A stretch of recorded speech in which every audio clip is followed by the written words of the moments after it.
अस्सलाम वालेकुम guys, welcome back to my YouTube channel. तो मेरी रिसेंट कुछ वीडियोस में से दो वीडियोस ऐसी थी जिसमें मैंने आपको मुख्तलिफ म्यूचुअल फंड्स से इंट्रोड्यूस करवाया था। उसमें कुछ डेली इनकम फंड्स थे, यानी कि आप कुछ पैसे इन्वेस्ट कर देते हैं और आपको डेली उस पर डिविडेंड जो है वो मिलता रहता है। इसी तरह मंथली इनकम फंड्स भी हमने देखे थे। तो वो दोनों वीडियोज़ तो मैं इस वीडियो के एंड में कहीं लगा दूंगा।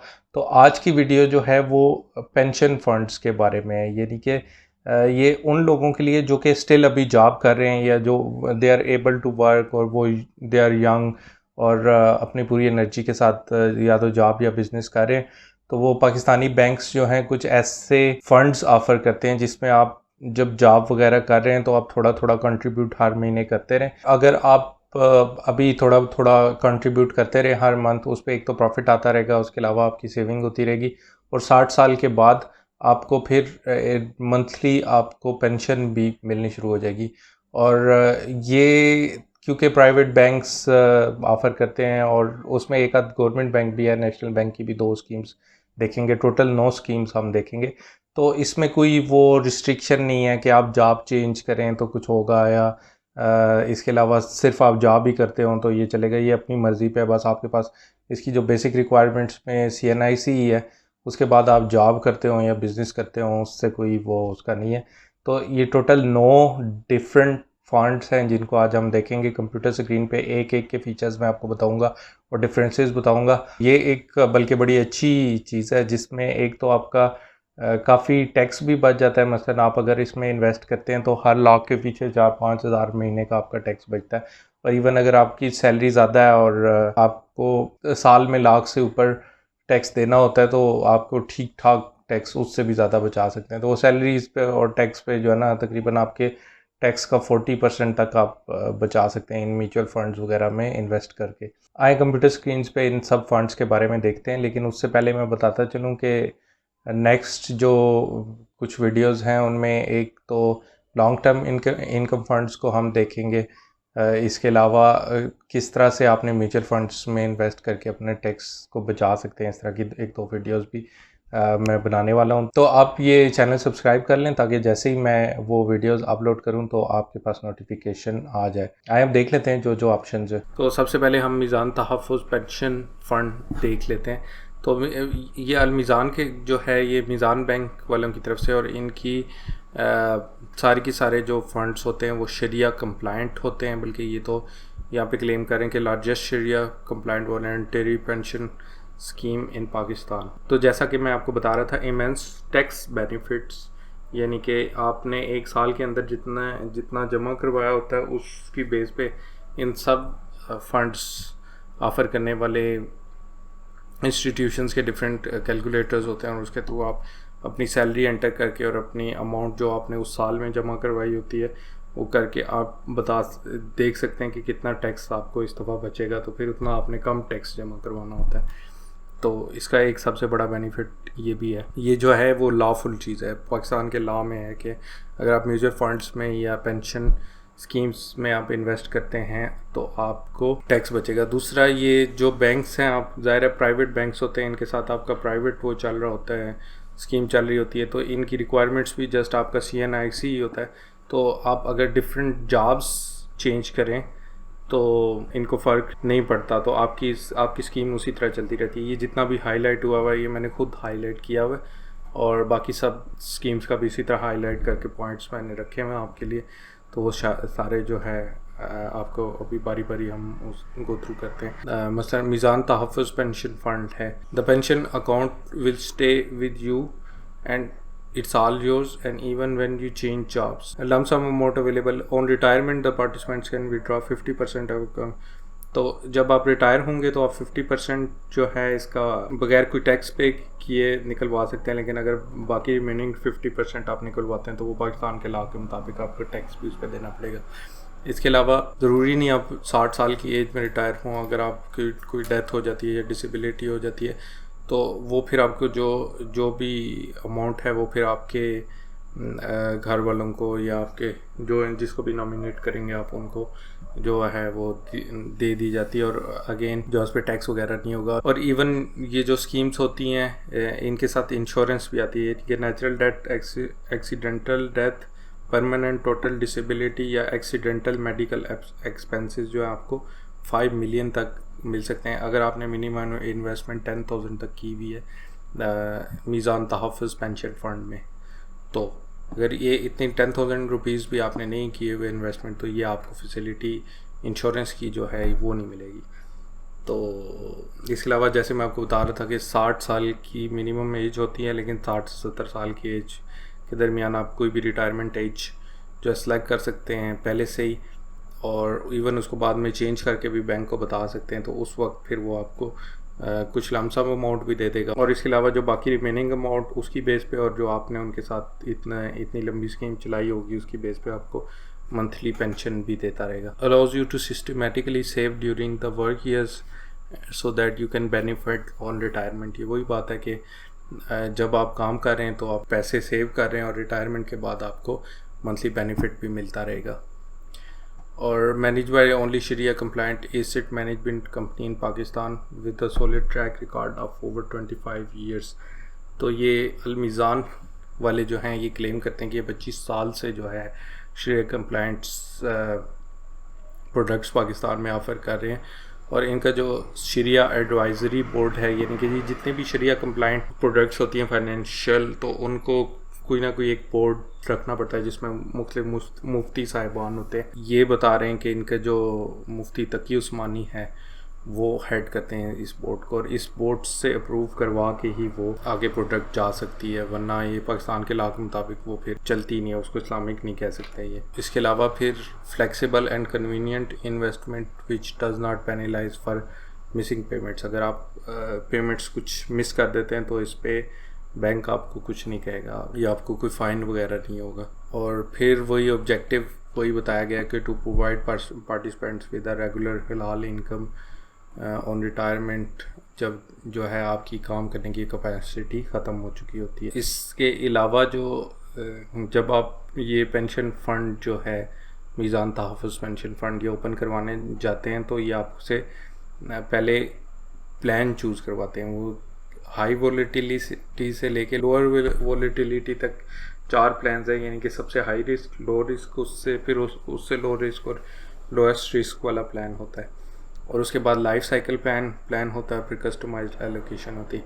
वैसे तो जितना ज़्यादा रिस्क होता है उतनी आपकी प्रॉफिट की जो चांसेस हैं वो भी ज़्यादा होते हैं, लेकिन फिर भी वो जो है आपको ये डिफरेंट काइंड ऑफ प्लान्स देते हैं। अब हाई रिस्क किस तरह होता है कि जो हाई रिस्क प्लान्स है उसमें इक्विटी सब फंड, यानी कि आपकी जो स्टॉक्स वगैरह ना उसमें 40% ऑफ आपकी इनकम जो है वो स्टॉक्स में इन्वेस्ट करते हैं। अब स्टॉक्स में भी वो इस तरह नहीं फेंक देते, उधर एक्सपीरियंस्ड लोग बैठे होते हैं जो कि देख के उन्हीं स्टॉक्स में डाल रहे होते हैं जिनका अच्छा जाने का चांस होता है। डेब्ट सब फंड जो वो डेब्ट्स वगैरह देते हैं और उस पर लेते हैं इंटरेस्ट वगैरह ये वो। तो दूसरा जो है वो होता है उसमें भी आप जो है वो फंड इन्वेस्ट होता है। इसी तरह मनी मार्केट सब फंड जो है उसमें भी जाता है। तो ये सारे प्लान साथ साथ डिफरेंट चल रहे होते हैं उनके। आप जब इनमें से कोई एक सिलेक्ट करेंगे तो उसी के अंदर वो आपकी एलोकेशन कर देंगे उसी फंड के अंदर। तो कोशिश करें लो या लोअर रिस्क की तरफ जाएं। या फिर लाइफ साइकिल प्लान है जिसमें जो नॉर्मली जो है आपकी एज की बेस पे होता है। मसलन आप 18 ईयर्स से ऊपर अगर हैं 20-25 ईयर्स तो हाई रिस्क एसेट्स में वो डालेगा, लेकिन जैसे जैसे आपकी लाइफ जो है वो आगे एज बढ़ती जाती है तो वो फिर लोअर रिस्क में कन्वर्ट करता जाता है, ताकि ज़ाहिर है आपकी जब एज ज़्यादा हो चुकी हुई है तो जो है आप इतना नुकसान खाने के मुतहम्मिल नहीं हो सकते उस वक्त। फिर ये स्पेसिफिक प्लान इसमें मिनिमम इन्वेस्टमेंट 1000 रुपीज़ की है। लॉक इन पीरियड कुछ भी नहीं है, यानी कि आपने पैसे जमा करवा दिए और आप किसी वक्त भी वापस लेना चाहते हैं, उनसे कहते हैं ठीक है ख़त्म कर दो मेरा ये प्लान, मैं 60 साल की एज तक वेट नहीं करना चाहता, तो फिर वो आपको आपके पैसे वापस फ्री कर देंगे। मैनेजमेंट फ़ी 1.5% जो है वो ईयरली आपसे लेते रहेंगे, लेकिन ये कोई मसला नहीं है, इससे ज़्यादा कहीं ज़्यादा तो ईयरली आपका वो लग जाएगा क्या कहते हैं प्रॉफिट। और एंट्री लोड यानी कि जब आप पैसे जमा करवाते हैं तो 3% जो है वो बैंक फ़ी होती है उनकी। एग्ज़िट लोड यानी कि आप जब इंटरेस्ट में जो आपके पैसे जितने भी पड़े हुए हैं उनमें से जो वापस लेते हैं तो उस वक्त जो है वो आपसे कुछ भी नहीं काटेंगे। रीबैलेंसिंग फ्रीक्वेंसी यानी कि आपने कितनी दफ़ा साल में उनको पैसे देने, वो आप हर 6 माह बाद यानी कि सेमी एनुअली उनको दे सकते हैं। तो टैक्स में जो है वो टैक्स एग्जेम्प्ट कॉन्ट्रीब्यूशंस यानी कि आपकी कॉन्ट्रीब्यूशंस पे कोई टैक्स नहीं होगा, अर्निंग्स पे जो है कोई टैक्स नहीं होगा। मसलन अगर आपने इस साल में कुछ भी अर्निंग्स की हैं तो उस पर आपसे गवर्नमेंट कोई टैक्स नहीं लेगी, क्योंकि वो अर्निंग्स उनके पास पड़ी हुई हैं, आपने निकलवाई नहीं है। लेकिन जब एंड में आपको अर्निंग्स मिलेंगी, जब आप उनमें से निकलवाएंगे तो आपकी 50% ऑफ अमाउंट तो आपकी वैसे ही निकल आएगी, लेकिन 50% जो है उस पर गवर्नमेंट जो नॉर्मल टैक्स लेती है किसी भी तरह की अर्निंग्स पे, वो आपसे ज़रूर लेगी। तो इस तरह कुछ था ये। पहले में ज़रा आपको ज़्यादा चीज़ें समझानी थी, इसलिए थोड़ी सी ज़्यादा देर लगी। बाकी अब हम जल्दी गो थ्रू करेंगे। बेसिक कंसेप्ट तो आपको समझ आ गया होगा कि ये किस तरह काम करता है। ये था मीज़ान तहफ़्फ़ुज़ पेंशन फ़ंड। इसके बाद MCB के भी 2 फंड्स हैं, एक पाकिस्तान पेंशन फ़ंड है और दूसरा अलहम्रा इस्लामिक पेंशन फ़ंड है। पाकिस्तान पेंशन फ़ंड नॉर्मल जो पाकिस्तान में बैंकिंग के असूल हैं उस पर चलता है, लेकिन जो इस्लामिक पेंशन फ़ंड है वो फिर इस्लामिक असूलों को लेके चलता है। कोई ऐसा इंटरेस्ट उसमें शामिल नहीं होता जो कि फ़िक्स्ड हो, तो वो इस्लाम के लिहाज से भी ठीक रहता है। तो इन दोनों को भी अभी देखते हैं। ये अलहम्रा इस्लामिक पेंशन फ़ंड है और ये पाकिस्तान पेंशन फ़ंड है। तो पाकिस्तान पेंशन फ़ंड की सबसे बड़ी अच्छी बात यह है कि मिनिमम इन्वेस्टमेंट जो है इस पर 500 रुपीज़ है, यानी कि 500 आपने डाल दिए तो आप इसका हिस्सा बन गए, वो आप पड़े रहेंगे उनके पास। तो आप जाके सीधा 60 साल की एज में कुछ ना कुछ लेना शुरू कर सकते हैं। लेकिन ज़ाहिर है आप मंथली कंट्रीब्यूशन थोड़ी बहुत करते रहेंगे तभी आपको एक अच्छी अमाउंट मिल सकती है।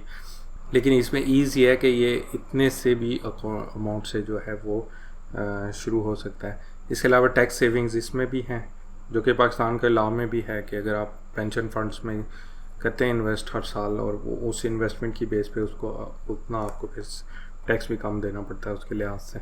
इसमें मॉडरेट रिस्क है, मॉडरेट रिस्क फंड है ये। वो इस तरह के ये तीन चीज़ों में आपके पैसे इन्वेस्ट करते हैं। इक्विटी यानी कि स्टॉक्स, उसके बाद डेब्ट, ये जो लोगों को डेब्ट वगैरह दे रहे होते हैं, और उसके अलावा मनी मार्केट यानी कि किसी भी इंस्टीट्यूशंस वगैरह को जो डेब्ट दे रहे होते हैं उसमें आपके पैसे जाते हैं और फिर उन सब से जो उनको फ़ायदा होता है वो फिर आपके उसमें फ़ंड में ऐड होता रहता है। और इसमें भी फिर इसी तरह होगा कि आपको एक तो लमसम अमाउंट भी मिलेगी और उसके अलावा मंथली इनकम भी आपको मिलेगी रिटायरमेंट के बाद। अब इस्लामिक वाला देख लेते हैं, Alhamra Islamic pension fund. This is fund number 3 जो कि हम रिव्यू कर रहे हैं आज। तो ये भी अगेन मॉडरेट रिस्क है, क्योंकि इसमें इक्विटी, शॉर्ट टर्म डेट और मनी मार्केट में वो इन्वेस्ट करते हैं। इसकी भी मिनिमम रिक्वायरमेंट 500 रुपीज़ है। सबसे जो बेस्ट इसकी चीज़ है वो कंप्लायंस विद शरिया है, यानी कि ये शरिया कंप्लायंट फ़ंड है। और उसके बाद इसमें डबल टैक्स सेविंग्स है, यानी कि किसी भी पेंशन स्कीम के मुकाबले में इसमें टैक्स की सेविंग्स इवन डबल होती हैं। ये फिर इनके कैलकुलेटर्स वगैरह अवेलेबल होते हैं, आपको जब इन्वेस्ट करते हैं तो उसके बाद आप उनसे साल के एंड में ले सकते हैं डिटेल्स के इतनी मैंने इन्वेस्टमेंट की हुई है तो मैं कितना इस दफ़ा टैक्स कम दूँ, क्योंकि आप कुछ ना कुछ कमा रहे होते हैं और उस पर टैक्स तो दे रहे होते हैं ज़ाहिर है। तो इस इन्वेस्टमेंट की वजह से आपको काफ़ी बचत हो सकती है। तो ये जल्दी से हमने MCB के दोनों देख लिए। ये MCB iSave के नाम से होता है। इन सब के मैं लिंक्स डाल दूँगा डिस्क्रिप्शन में। तो अभी जो चौथा और 5वां फ़ंड है वो है JS बैंक की तरफ से, वो है JS पेंशन सेविंग फ़ंड और JS Islamic pension saving fund. ये नॉर्मल अब यही बन गया कि एक नॉर्मल वाला होता है और एक इस्लामिक वाला होता है। ये इंटरेस्ट बेस होता है और फिक्स इंटरेस्ट नहीं होता इसमें। तो JS वाला भी देख लेते हैं। इसकी जो अच्छी बात है, flexible and customise contribution among equity, income and money market sub funds. Again ये फिर वही तीनों चीज़ें, लेकिन इसमें आप चूज़ कर सकते हैं खुद के किस में मैं कितना कंट्रीब्यूट करना चाहता हूँ, मेरे पैसे किस चीज़ में ज़्यादा डाले जाएँ। तो उसके लिहाज से आपका रिस्क असेसमेंट होती है। रिस्क नॉर्मली इतना होता नहीं है, बिल्कुल ही कोई इकॉनमी बिल्कुल ही तबाह हो जाए तो कुछ हो सकता है नुकसान, वरना नुकसान इसमें इस तरह नहीं होता। इसके जो की फ़ीचर्स हैं, reliable post retirement monthly income, ये तो मेन इसका मकसद ही ये है कि आपके रिटायरमेंट के बाद आपको मंथली इनकम मिलती जाए।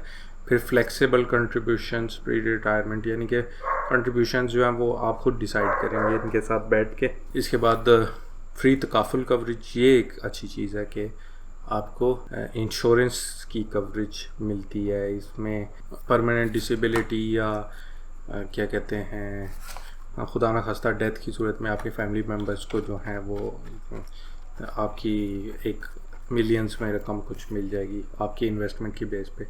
अट्रैक्टिव इनकम टैक्स सेविंग्स, ये तो जस्ट उन्होंने इसका फीचर ही बताया हुआ है। अब इसके लर्न मोर में चले जाते हैं। उधर भी 2-3 पॉइंट्स कुछ ऐसे हैं कि जिनको हम देख सकते हैं स्पेसिफिक उसके लिहाज से।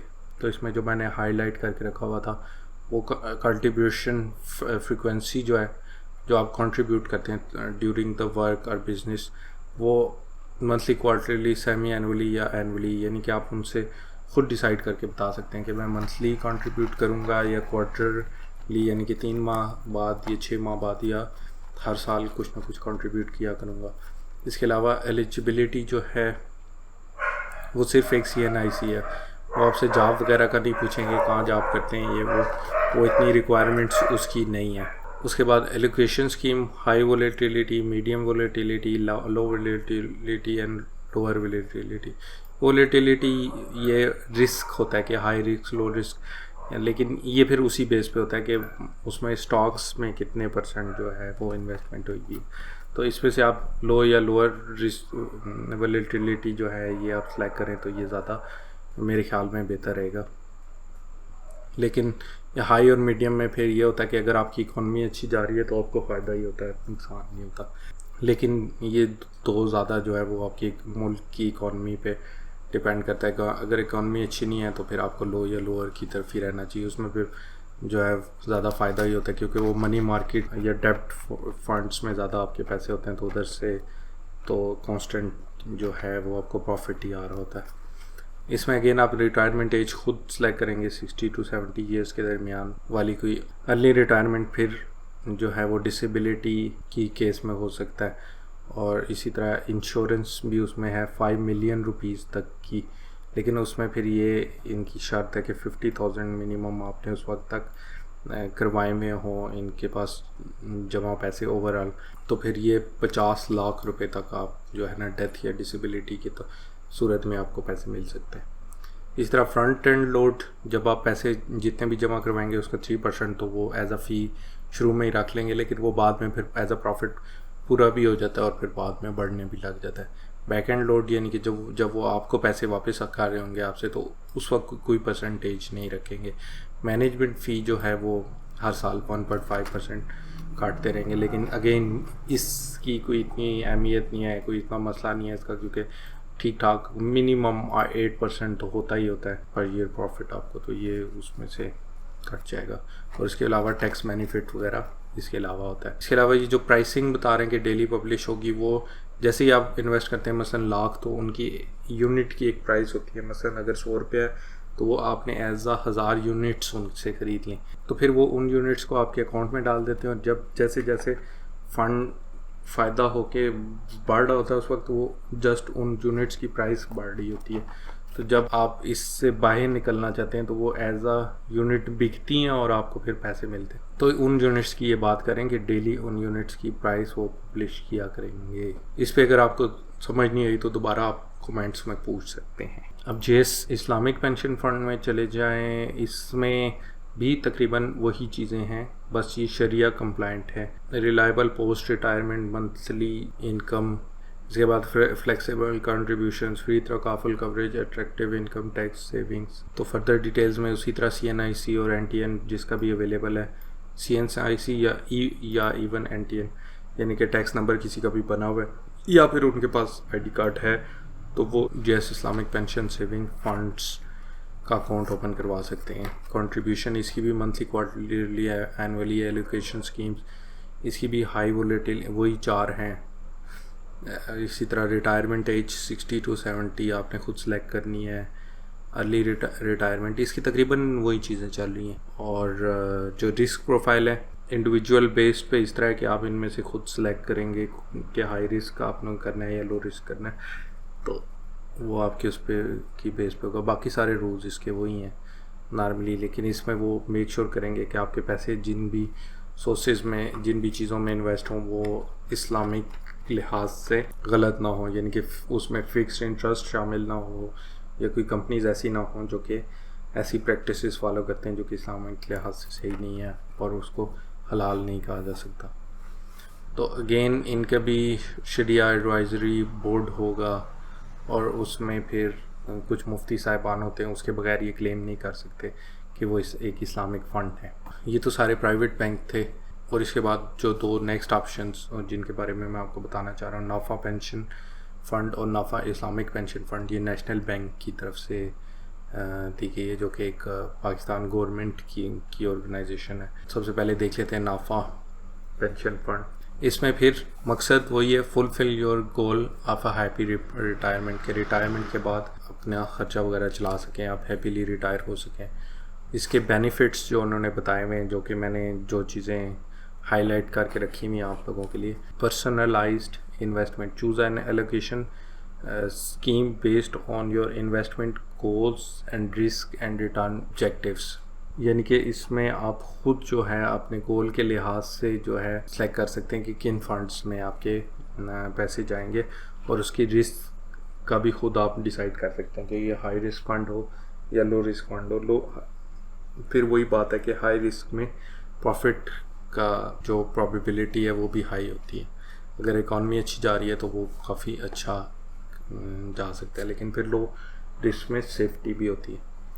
इसी तरह tax credit avail up to 20% savings in taxes, यानी कि आपकी सैलरी पे जो टोटल टैक्स आता है साल का, उस पर 20% तक आप सेव कर सकते हैं through investment in this scheme.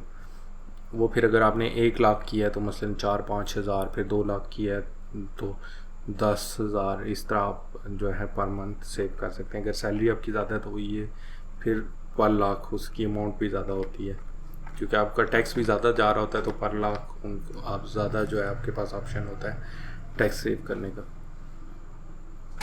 Tax free growth investment, क्योंकि ये एक पेंशन स्कीम है तो आपकी जो नॉर्मल किसी भी इन्वेस्टमेंट पे टैक्स लगता है उस तरह से इस चीज़ पे टैक्स नहीं लगता। फिर रिटायरमेंट प्लानिंग, इसी तरह इसमें भी आप 60 साल या 70 साल की एज के दरमियान की कोई एज सेलेक्ट करेंगे और बैंक को बता देंगे कि उस वक्त आपने डिसाइड किया रिटायर होने का, या फिर जब से आपने ये प्लान स्टार्ट किया उसके 25 साल बाद तक की डेट आप कर सकते हैं। बेशक वो फिर 60 साल से पहले भी हो जाए, तो उस वक्त से आपको फिर मंथली जो है एक वो इनकम आनी शुरू हो सकती है और आपको लंप सम अमाउंट भी मिल जाएगा। इसी तरह बाकी उसकी तरह tax free early disability require retirement भी है इसमें। इलनेस और डिसेबिलिटी की सूरत में वो आपको अर्ली रिटायर करके वही बेनिफिट्स पहले ही आपको देना शुरू कर देंगे। इसी तरह 50% ऑफ अमाउंट, जब भी आप रिटायर होंगे तो 50% ऑफ अमाउंट आपको जो मिलेगी उस पर कोई टैक्स नहीं गवर्नमेंट लेगी।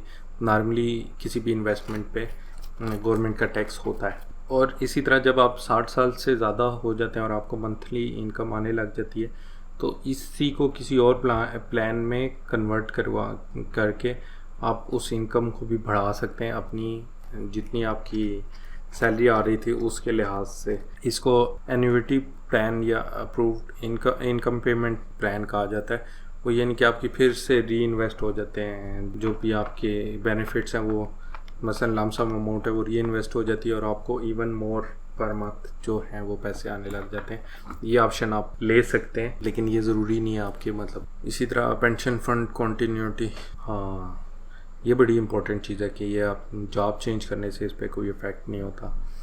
इसी तरह अगर आप पेंशन फ़ंड को साल में एक दफ़ा किसी और फंड में ट्रांसफ़र करना चाहते हैं तो कर सकते हैं। मसलन जैसे इस्लामिक वाला, तो इससे इस्लामिक वाले में या इस्लामिक वाले से इस फंड में अगर आप ट्रांसफ़र करना चाहते हैं वापस तो आप कर सकते हैं। इसी तरह free life and accidental coverage of ₹50 lakh, इसमें फिर वो टर्म्स एंड कंडीशंस हैं, यानी कि मिनिमम इन्वेस्टमेंट कुछ होगी 10,000 50,000 या इस तरह कुछ। लेकिन यह है कि आपकी खुदा न खास्ता डेथ हो जाती है या कोई एक्सीडेंटल डिसेबिलिटी हो जाती है तो उस केस में आपके इलाज के लिए या वैसे मतलब डेथ की सूरत में आपकी फैमिली को 50 लाख रुपए तक की जो आपकी इंश्योरेंस होती है इतने पैसे मिल जाते हैं। लेकिन ये डिपेंड करता है कि आपकी कितनी इन्वेस्टमेंट हुई हुई है उसकी बेस पे होता है। अच्छा, आप मिनिमम इसमें 1000 रुपीज़ भी इन्वेस्टमेंट कर सकते हैं पर मंथ या साल में, या जो भी इसकी रिपीटेशंस होती हैं, लेकिन फर्स्ट जो इसकी पेमेंट आपने करनी है वो 10,000 रुपीज़ से आपका अकाउंट ओपन होगा। एलोकेशन स्कीम्स फिर इसमें 3 तरह की हैं। स्पेसिफाइड एलोकेशन, इसमें high, medium, low risk volatility है। इसके बाद कस्टमाइज्ड है, जिसमें आपसे खुद वो पूछते हैं कि इक्विटी फ़ंड में कितने पैसे जाएंगे, डेब्ट फंड में और मनी मार्केट फ़ंड में कितने कितने पैसे जाएंगे। तो वो एक तरह से रिस्क जो है आप खुद डिसाइड कर रहे होते हैं। और लाइफ साइकिल एलोकेशन फिर उसी तरह होता है जैसे दूसरे बैंक्स का चल रहा है कि शुरू में रिस्क ज़्यादा होता है जब आपकी एज कम है, लेकिन जैसे जैसे आपके पैसे बढ़ जाते हैं तो वो आपको के पैसों को लोअर रिस्क में ट्रांसफ़र करते रहते हैं, ताकि लाइफ में आगे जाके आपको ज़्यादा कोई बड़ा नुकसान ना हो और आपके ज़्यादा जो हार्ड अर्न्ड इनकम है वो ज़ाया ना हो। एलिजिबिलिटी इसमें भी वही है, CNIC पाकिस्तान का हो, नॉन रेजिडेंट्स भी इसमें हिस्सा ले सकते हैं, लेकिन उसके लिए ओवरसीज़ पाकिस्तानीज़ का कार्ड जो होता है, valid national ID card for overseas Pakistani. Employer भी अपने एम्प्लॉयज़ के बिहाफ पे ये स्टार्ट कर सकते हैं सारे एम्प्लॉयज़ के लिए। और इधर जो स्पेसिफाइड एलोकेशन थी उसमें हाई, लो और मीडियम रिस्क के ये फिर परसेंटेजेस उन्होंने दी हुई हैं कि हाई वोलेटिलिटी वाले में जो है इक्विटी सब फंड जो है 65% पैसे आपके उसमें हो जाएंगे, डेब्ट फंड में 20 और मनी मार्केट में बिल्कुल नहीं होंगे। इसी तरह मीडियम वाली में भी डिफरेंट परसेंटेज है, ये परसेंटेजेस आप सारी देख सकते हैं। इक्विटी फंड जो है, ये जो स्टॉक्स है, इसमें जितने ज़्यादा पैसे होते हैं उतना रिस्क भी ज़्यादा होता है और इसका प्रॉफिट भी अक्सर ज़्यादा होता है।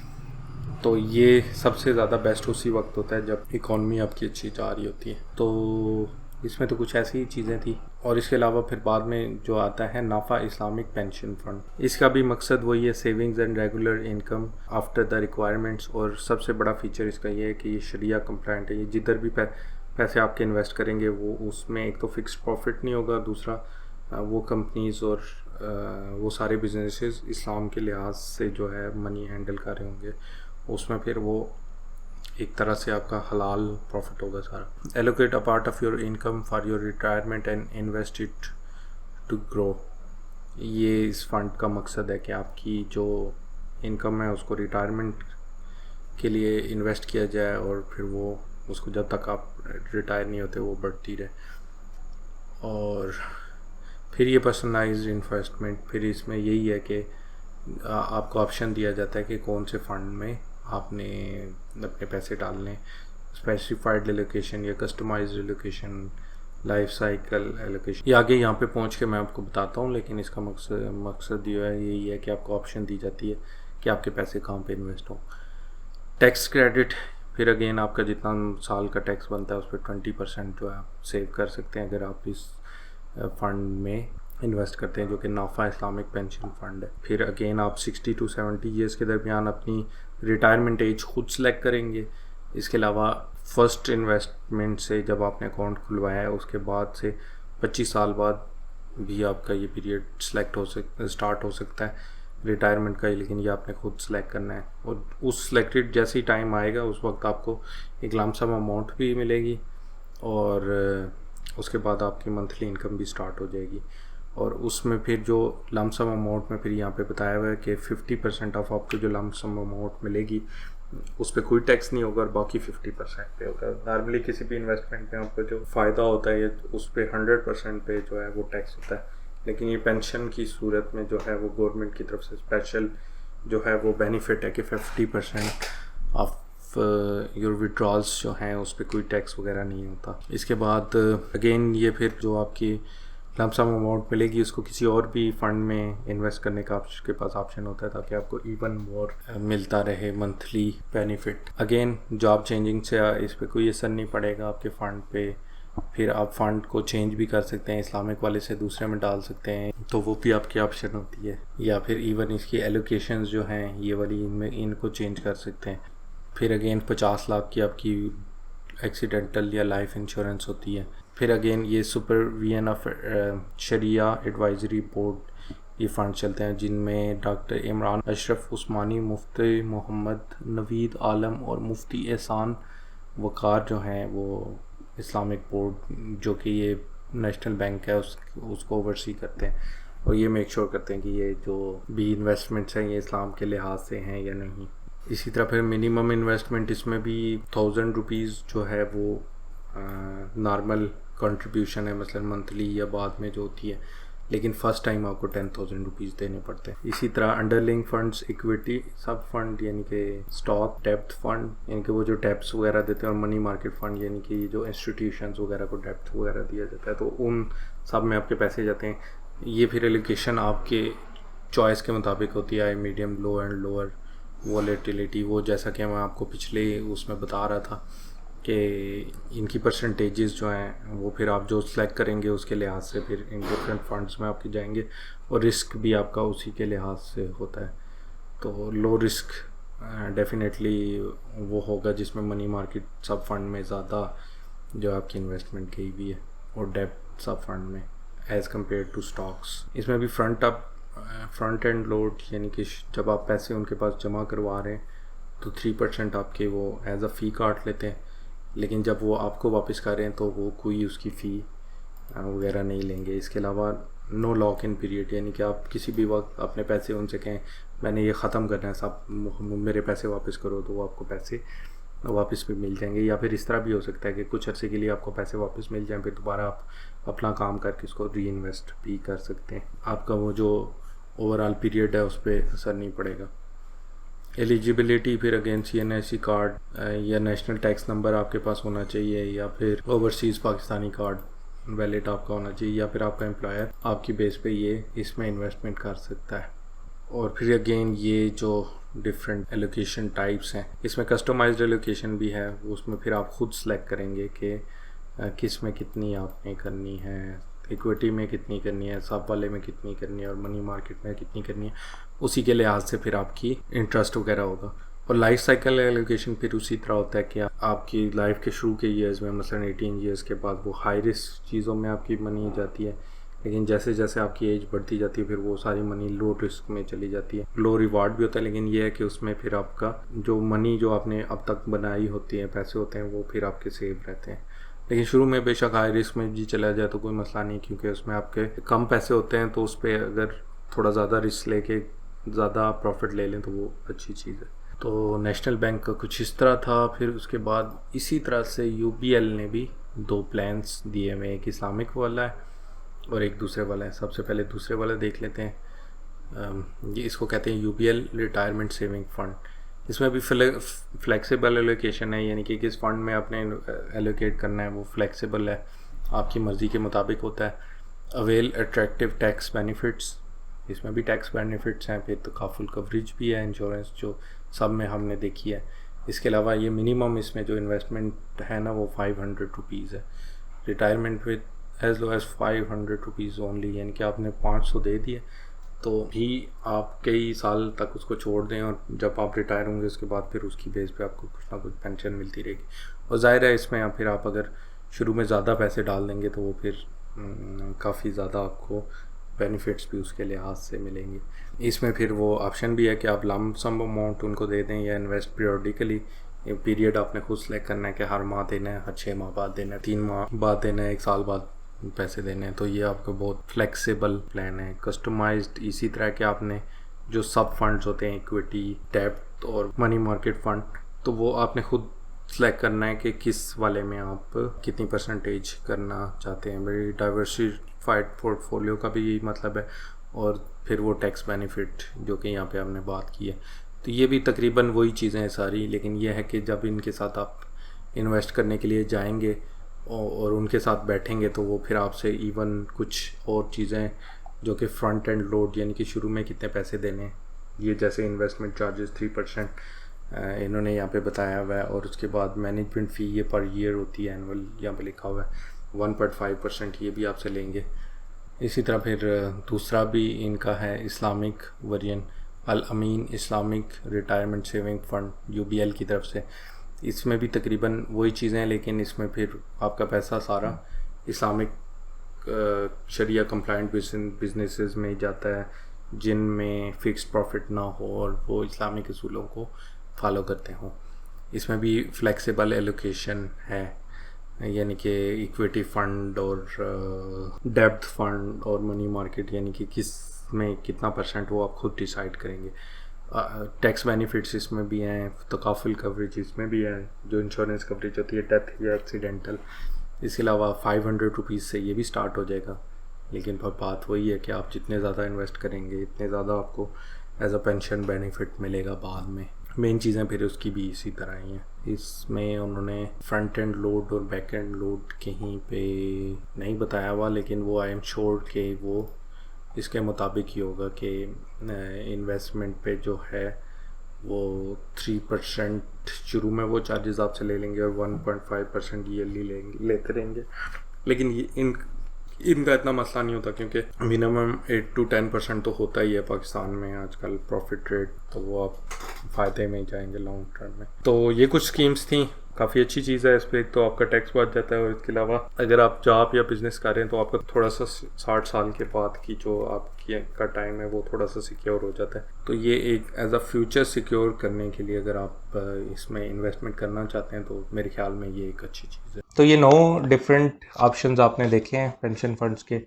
तो इसमें कुछ शरिया कंप्लाइंट थे, कुछ नॉर्मल थे, तो आप डिसाइड कर सकते हैं कि किस वाले को आपने लेके चलना है। इसके अलावा जो बेस्ट पॉसिबल इंफॉर्मेशन सोर्सेज थे उनके ऑफिशियल वही हमने देखे हैं। वहाँ से बिल्कुल करेक्ट इन्फॉर्मेशन आती है, लेकिन स्टिल कोई और ऊपर चांस कम ही होता है, लेकिन ऊपर हिडन चार्जेस या कुछ हो सकता है। तो इसके लिए बेस्ट यही है कि जब भी आप इन्वेस्ट कर रहे हो तो जो भी रिप्रेजेंटेटिव आपको दिया जाए उससे आप और सारी इन्फॉर्मेशन ले लें और उससे पूछ लें कि कोई और रिस्क तो नहीं है। तो उस सारी इन्फॉर्मेशन को आप इस तरह वेरीफाई कर सकते हैं और फिर इन्फॉर्म्ड डिसीजन ले सकते हैं। नेक्स्ट, जैसा कि मैंने पहले भी मेंशन किया है कि लॉन्ग टर्म इन्वेस्टमेंट फंड्स जो हैं उनकी मैं एक वीडियो बनाने वाला हूँ। उसके अलावा टैक्स सेविंग पे, लीगल टैक्स सेविंग पे थ्रू म्यूचुअल फंड्स जो है वो 1-2 वीडियोस मैं बनाने वाला हूँ, और भी इस तरह की वीडियोस आती रहेंगी। और इसके अलावा टूरिज़्म की भी मेरे चैनल पे काफ़ी वीडियोस हैं, और डिफरेंट पाकिस्तान के प्रोसेसेस, जैसे ड्राइविंग लाइसेंस का जो प्रोसेस है उसके गो थ्रू हुआ था, और मैंने वो एक वीडियो बनाई थी कि किस तरह आप बहुत जल्दी उस प्रोसेस से गुजर सकते हैं, कुछ ऐसी टिप्स हैं उनको फॉलो करके। और तो डिफरेंट किस्म की वीडियोस जो कि पाकिस्तानियों के लिए यूज़फुल हैं वो मैं बनाता रहता हूँ। तो मेक श्योर कि आप ये चैनल सब्सक्राइब करें, और अगर आपको ये वीडियो पसंद आई है तो लाइक करें, और अपने फ्रेंड्स एंड फैमिली मेम्बर्स के साथ भी शेयर करें। So thanks for watching this video, see you in the next one. ये जो क्लियर साउंड के लिए पंखा ऑफ करके बैठना पड़ता है ना, ये बड़ा मसला है।